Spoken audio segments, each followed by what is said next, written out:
Welcome to the discussion. My guests today are Kevin Hansen, the Chief Technology Officer for Micro Focus Government Solutions, Jason Martin, the Vice Director of the Development and Business Center at the Defense Information Systems Agency, Jason Gray, the CIO at the Department of Education, Ryan Cody, the CIO at the Department of Transportation, and Steve Stewart, the Chief Technology Officer for Stadia. Gentlemen, welcome to the discussion. Thank you. Before we get started, let me set some context for our conversation. Twice now, the Government Accountability Office has reviewed agency systems and found, well, they're old. Well, maybe old isn't the best description. Maybe it's better to say ancient. Well, maybe it's better to say just decades since they have been installed. Auditors say it's not the age of the systems that's the biggest concern, as many have been upgraded with new hardware or expanded with more modern software. GAO says these older systems, they are no longer supported by vendors creating critical cybersecurity vulnerabilities and problems. In fact, GAO states in its report, legacy systems may operate with known security vulnerabilities that are either technically difficult or prohibitively expensive to address. In some cases, vendors no longer provide support for hardware or software, creating security vulnerabilities and additional costs. GAO found 6 out of 10 legacy systems in the report identified as critical, also have identified as having moderately high to high security risks associated with them. Now remember, the GAO report is just a snapshot of that challenge. OMB estimates agencies face more than $7 billion in technical debt, and that includes both hardware and software. Of course, it's not all bad news. Both the Trump and Obama administrations, as well as Congress, have recognized the challenges of getting off legacy systems. Laws like Modernizing Government Technology Act, strategies like the IT Modernization, and contracts like the Enterprise Infrastructure Solutions, or EIS, give agencies plenty of tools. So how can agencies take a pragmatic approach to modernizing these legacy systems, close these security gaps, and dramatically reduce risk while improving services to citizens? Well, that's where our panelists come in. Let me turn to Jason Martin first from DISA. Jason, DISA is all about IT modernization. You guys, I would give you the full credit to say you probably were out in front of many agencies and many of the organizations across DoD. Talk about how you guys view that challenge. Well, we view the challenge as exciting times. Every meeting I walk into, we talk about what's the next best thing. What's the next strategy we need to truly secure the networks, to secure the applications, and looking at it from the two dynamics that we have in the agency, which is as a service provider for the department, but then also how do we do it for ourselves? So we take a two-prong approach to that, which is really looking at prioritizing our work across the board for the department. Two-prong approach, when you talk about when you're viewing it, it's the department and then obviously it's DISA itself. So start maybe with DISA. Okay. So with DISA, what we do is look at internally what we have, what we've prioritized to work next, and certainly we look at critical infrastructure as the first component of that. So as the transport provider for the department, for the global networks, what we really look at is where we are in terms of security, technology, refresh priorities, security priorities, and how we prioritize all that work at large. And I work with Roger Greenwell, authorized an official, to do that prioritization work, and I work with operations to implement the new capabilities across the board. From a department perspective, what we do is engage our mission partners often and early. So sharing information, sharing intelligence in terms of what we've done, what's worked, what hasn't worked, what we're learning from other partners in the department, how we can apply the same principles to them, to ourselves, across the board is simply an information sharing session to then build strategies to make us more secure. Unlike a lot of agencies, has DISA kept up with that modernization? Do you have those COBOL systems? Do you have those mainframes that are 30, 40, 50 years old? We don't have mainframes that are that old. We do have applications that are that old, and that supports our mission partners, which are critical for warfighting. Right. What we've done is, again, work with our mission partners who do have those applications to provide the latest technology. Our mainframe partners, along with all our service providers, have been fantastic at providing the latest encryption, latest continuous monitoring, the latest monitoring capabilities to ensure that we are on top of those things.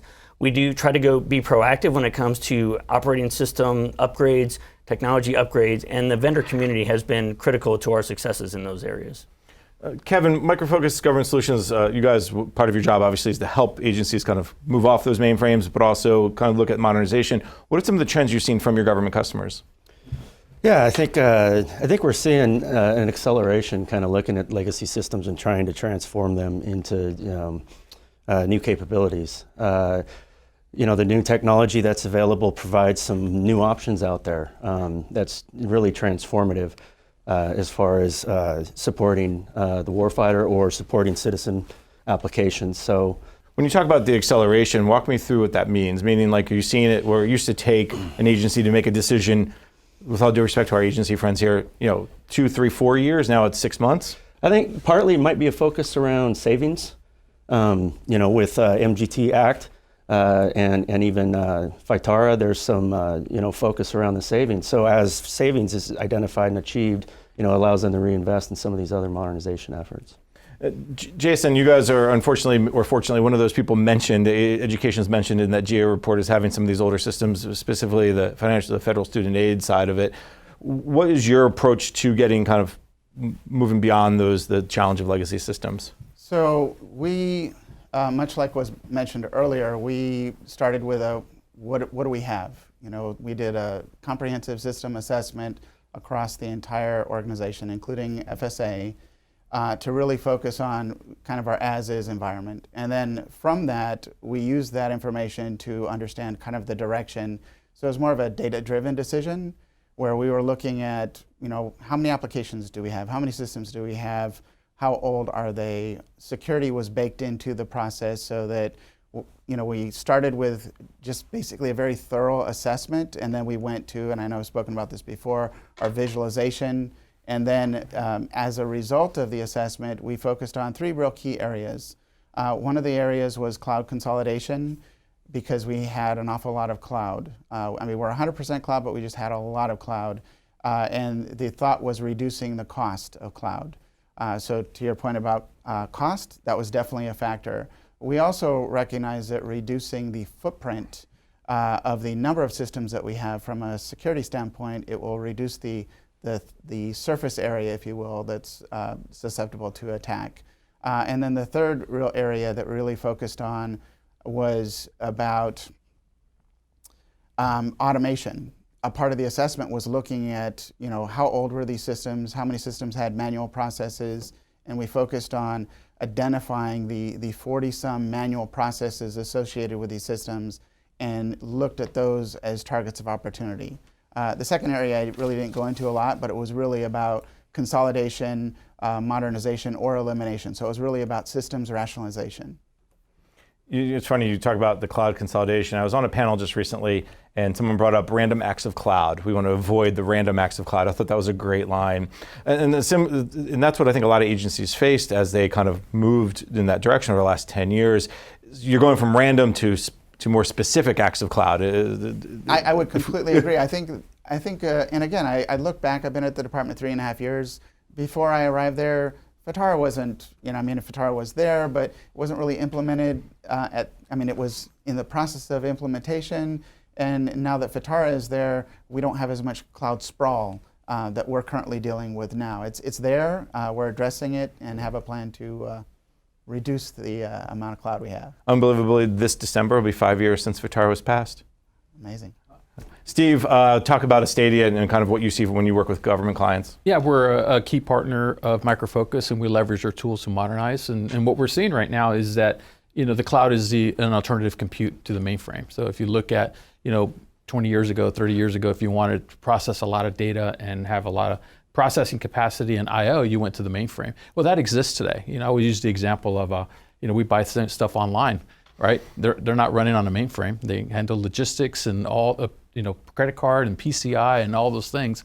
And so it is the new compute. So we leverage the tools to actually move from the mainframe into the cloud, which then opens up to, you were just talking about automating some manual process, RPAs, robotic process automation, business process automation. These are tools that are readily available into the cloud that you're able to deploy, rejuvenate your applications. I know a lot of agencies have been really focused on getting off mainframes, but do you still find as you go and talk to them, there's still a lot of mainframes out there? Well, the only thing that's worked, I personally thought this was going to happen 10 years ago. Okay. I was the old guy at the end of the corner going, the end is near, and nobody believed me. And so what we're seeing is time, right? You have a block of workers, both in commercial and government, that are ready to retire. They've been maintaining these applications. So we have, what we're facing is a passing the baton moment. What are you going to do? These applications have been doing well for the agencies for the last 20, 30 years. Move it, rejuvenate it, move it into the cloud. That's what we're seeing. So it's as time keeps going on, more and more folks retire, it's creating a challenge. And so, there are COBOL developers out there. The future COBOL developers are going to be the Java C# developers using the new common IDEs, and that's what we're seeing in the business. It's interesting. You said 10 years ago, you were the one that was holding the sign up. The client server, the whole thing about client server is dead. Now it feels like we're going back to there's a little bit of client server coming back in many ways because of some of the cloud type, Right. just a different view of it. Right. Ryan from transportation, you get the joy of walking into transportation about 9 months ago, maybe pushing a year, and you have the whole world in front of you for IT modernization. So talk about what you've been doing to kind of help push transportation forward. Well, again, I think I've walked into a great situation with fantastic executive sponsorship at the highest level. The Secretary is very supportive of the IT modernization efforts, and we're on sort of a dual path journey now with a move to centralize IT, whereas for decades it had been very siloed at all the modes in transportation. So moving to a centralized model really helps us with our modernization efforts. Specifically as it relates to applications, our first steps and first goal were to go out and kind of build defenses around everything we had, right? You can't identify thousands of applications and begin to fix them 1 or 2 or 5 at a time. So we moved as much as we could to the cloud, lifted and shifted everything that was old and susceptible, high risk. At least we can move it into a cloud provider's environment and again, build some defenses around it, and now begin to assess and prioritize modernization efforts, either to completely deprecate applications and replace them, or bring them up to speed as it relates to security. So yeah, it's really a twofold effort for us to centralize and to modernize, and it's exciting times. It's interesting that you talk about the lift and shift. We have that conversation many times over the last decade of do it or don't do it. Why is it not necessarily a bad thing, or why it can be a good thing? Are you finding that is just the jump start? Like, hey, how do we get us going? Well, if this is cloud enabled, if this is cloud ready, move it. Don't even ask questions. Like, walk me through some of that thought process. Yes, I think that's exactly right. You first have to have a rationalization strategy for what you move where, but you have to begin somewhere, essentially. And so you get everything you can out of an unsafe environment into at least a relatively safer environment in the cloud, and then you begin to just get out of the data center business, right? I mean, we've heard that from GAO and OMB and others directing federal CIOs, get out of the data center business. So we're doing everything we can to close data centers, consolidate into as few as possible, and let the cloud providers be our everything as a service. It just makes sense. So the data center discussion is interesting because that's also the other kind of jumping off point. Reduce the number. Jason, I know from your perspective at education, you guys don't have any data centers, or maybe one, because you moved so many. You moved to the cloud before we called it cloud. Has that helped you kind of make some of those decisions about kind of how to modernize and what to modernize? Absolutely. As I was talking about the data center consolidation effort that we have currently underway, we look at a whole variety. Is it FedRAMP? Do we have? We look at the security posture. We also take into consideration high-value assets and where they're at. So that absolutely has been a part of one of the elements for our modernization efforts. And then let me also move Jason Martin over at DISA. You guys, in many ways, we're all about data centers. Right. And what you're finding as well is that DoD more broadly and DISA more specifically, maybe also who wants to get out of the data centers, the so-called DISA decks. I don't think they're called that anymore, right? Right.